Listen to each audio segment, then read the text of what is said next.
ارشد اجاز صاحب، آپ نے قادیانی جماعت میں بطور مربی ایک بہت عرصہ گزارا، اور آپ کئی جگہ پر قادیانی جماعت کی جانب سے تعینات رہے، پھر اللہ کی توفیق سے آپ نے بھی اسلام قبول کیا، اب بھی نو مسلم ہیں۔ تو مجھے یہ بتائیں کہ جب آپ نے اسلام قبول کیا تو قادیانی جماعت کی جانب سے آپ کے ساتھ کیا سلوک کیا گیا؟ اللہ تعالیٰ کی توفیق سے جب میں نے اسلام قبول کیا تو اس وقت قادیانی جماعت نے بہت ہی اچھے ہتھ کنڈے استعمال کیے اور انہوں نے میرے ساتھ بہت ہی ناروا سلوک کیا۔ اور سب سے پہلے تو انہوں نے یہ کہا کہ یہ مرتد ہو گیا ہے، یعنی یہ صرف مجھے ہی نہیں، جب بھی کوئی قادیانی مسلمان ہوتا ہے تو اس کو مرتد کہتے ہیں کہ یہ مرتد ہو گیا ہے۔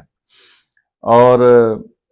اس کے بعد انہوں نے میرے والدین، میرے بہن بھائیوں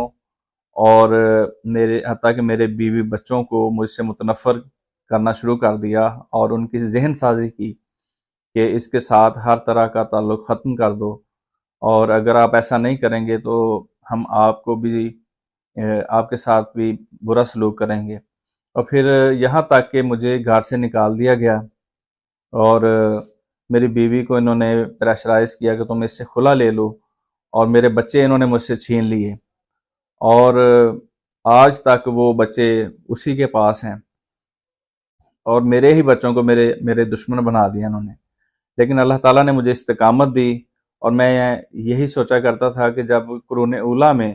صحابہ کے دور میں جب کوئی مسلمان ہوتا تھا تو اس کے ساتھ بھی کفار مکہ ایسا ہی سلوک کیا کرتے تھے۔ تو اللہ تعالیٰ نے مجھے استقامت دی، اور